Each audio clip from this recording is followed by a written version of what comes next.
आज हम पहुंचे हैं रानिया। रानिया में पूर्व मुख्यमंत्री मनोहर लाल खट्टर जी यहाँ पहुंचे थे। उन्होंने एक विशाल रैली यहाँ की है डॉक्टर अशोक तंवर जी के समर्थन में। उनके उसके लिए वोट मांगे हैं डॉक्टर अशोक तंवर जी के लिए। तो रैली का कैसा रुख रहा और कैसी यहाँ भीड़ रही, इसके बारे में आज जानकारी लेते हैं। प्रधान जी हमारे साथ है। नमस्कार जी। नमस्कार जी, आपका धन्यवाद जी। आपको हमारे से को आपके काबिल समझा अपने चैनल के, धन्यवाद आपका। सबसे पहले अपना नाम बताइए। मेरा नाम गुरमुख सिंह, सरपंच धाम दमदमा से। अच्छा सरपंच साहब, आज यहाँ मुख्यमंत्री पूर्व मुख्यमंत्री मनोहर लाल खट्टर जी पहुंचे थे, तो ये रैली कैसी रही, सफल रही है कैसे? बिल्कुल सफल। सफल क्या कहे तो जबरदस्त थी, पूरी सफल रही। कहीं कोई कुर्सियां खाली नहीं थी, कहीं पर साइड में खड़ी होने के लिए जगह नहीं थी। ये आपने भी देखा ही है। पूरा पूरा जन समर्थन उनके साथ था। पूरे सभी वर्गों के लोग, मजदूर, किसान। आज की रैली में आपने सबसे बढ़िया चीज देखी होगी, जो विरोधी भ्रम फैला रहे हैं कि किसान साथ नहीं है। आज 50% किसान रैली में आपने देखे होंगे, खासकर पंजाबी किसान, जिसको लोग कहते हैं वो तो खट्टर साहब का विरोध कर रहे हैं। आपने पूरे पंडाल में देखे होंगे 50% वहाँ किसान बैठे थे। अब जो जनता के बीच में जा रहे हैं बीजेपी की तरफ से, आप किन मुद्दों को लेके जा रहे हैं? मुद्दों को लेके सबसे बड़ी बात तो ये देखो, जो मेरे देश 1947 में आज़ाद हुआ, आज तक हम हमारे जम्मू कश्मीर को अपने पूर्ण हमारे भारत का हिस्सा ही नहीं मान रहे थे। जहाँ देखो, मैंने खुद देखा है, मैं जम्मू कश्मीर जाके भी, गुरदासपुर तक जाके भी, डलहौजी जाते रहते हैं, तो हम वहाँ तिरंगा नहीं फहरा सकते थे। आपने भी सुना भी होगा, शायद आपने देखा होगा, तो वहाँ तो खून खराबा हो जाता था।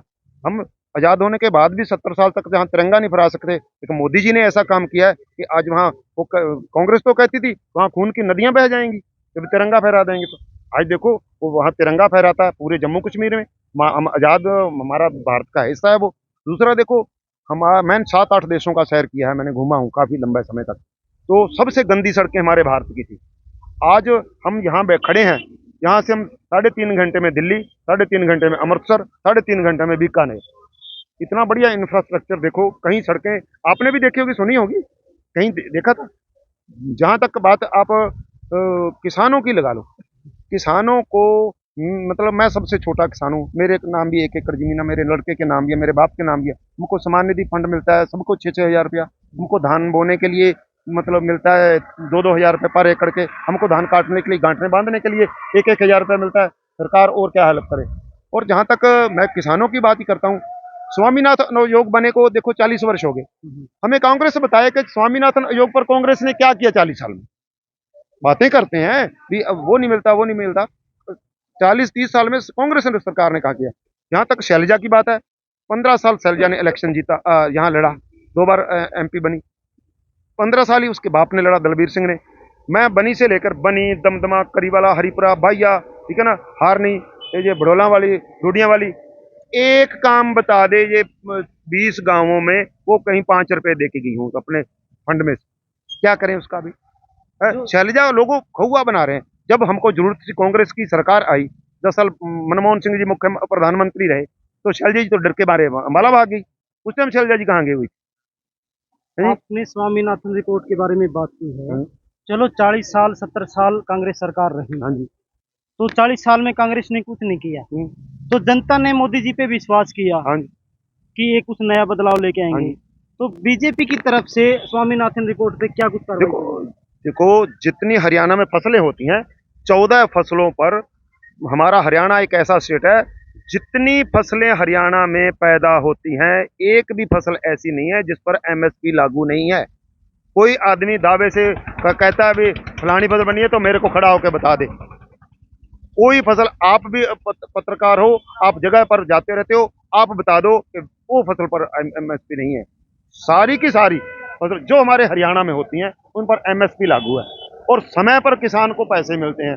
देखो, समय लगता है, कोई भी जो लोग काम करते हैं, जिस विषय पर वो काम करना शुरू करते हैं, इवन मैं भी हूँ, आप भी हो, आप पत्रकार हो, पत्रकारिता में भी कमियां रह जाती हैं, मेरे में किसानी में कमियां रह जाती हो, जहाँ मैं समाज सेवा करता हूँ उसमें कमियां रह जाती होगी। जो सरकार काम करती है ना, काम करने वाले से ही कमियां रहती हैं, नए करने वाले तो सिर्फ बातें करते हैं। कांग्रेस वालों के पास सिर्फ बातें बातें हैं, काम नहीं है। काम कुछ हमने तो देखा नहीं। मेरी एक कम 60 साल उम्र हो गई, ठीक है ना।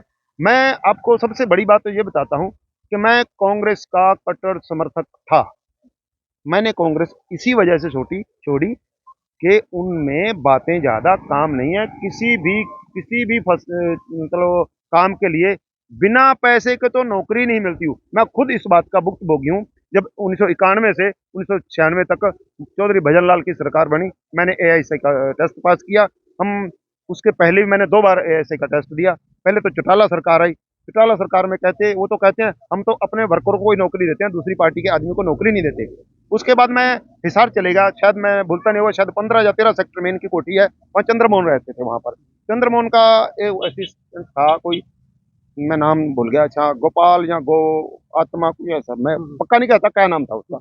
उसने मतलब साइड में जाके कहा 3 लाख रुपए लगेंगे, ठीक है ना। वो अपने वर्करों को नौकरी देते हैं, वो पैसे वाले को देते हैं, आम जन क्या करेगा। बीजेपी सरकार में बिना खर्ची बिना पर्ची जो लायक आदमी है, जो काबिल लोग हैं, उनको नौकरियां मिली हैं। हमारी टीम का हमारी सरकार ने बहुत ही अच्छे काम किए हैं, परंतु गांव के अंदर जैसे डॉक्टर अशोक तंवर जी जाते हैं वोटों के लिए अपील करते हैं, तो किसान साथी क्यों विरोध कर रहे हैं? किसान बिल्कुल विरोध नहीं करते। चंद लोग जिनका धंधा है, हर गांव में 2 से 4 मैक्सिमम 5 इतने ही लोग मिलेंगे जो विरोध करने वाले हैं।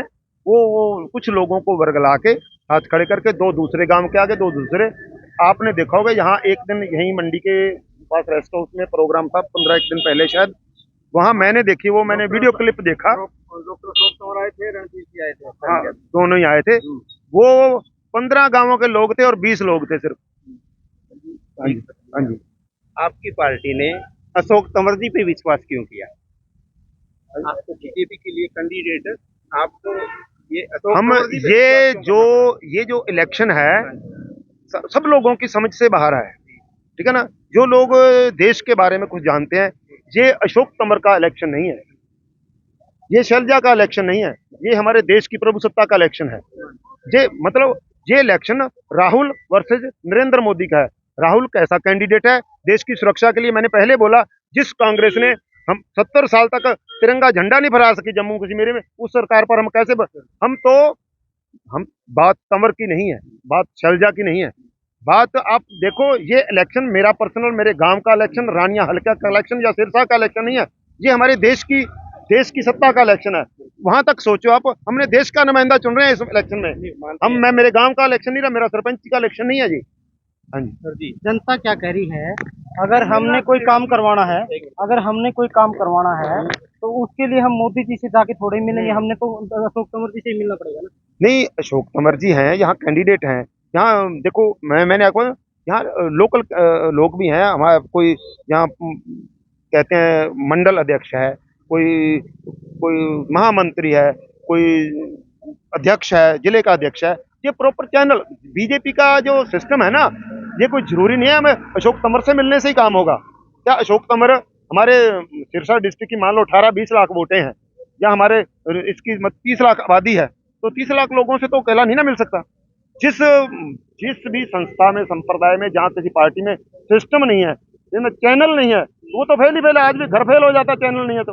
हम चैनल से काम करते हैं हमारे। जी, काम जो होगा वो मंडल कमंडल से होगा या कैंडिडेट खुद कराएगा? बिल्कुल, जो काम जो होते हैं ना जी, काम तो हमेशा जो चैनल से चलते हैं। मैं पहले बोला, जो एक गधा होता है, एक घोड़ा होता है। गधा कभी गधे को लगाम डाली देखे कहीं ना, उसकी कीमत नहीं पड़ती। जो प्रॉपर चैनल में चलेंगे, जो किसी के अंडर, किसी के चैन में चलकर काम चलेंगे, उनका काम होगा भी, वो होता भी रहेगा, ठीक है ना। बिना लगाम वाले को तो गधा बोलते हैं।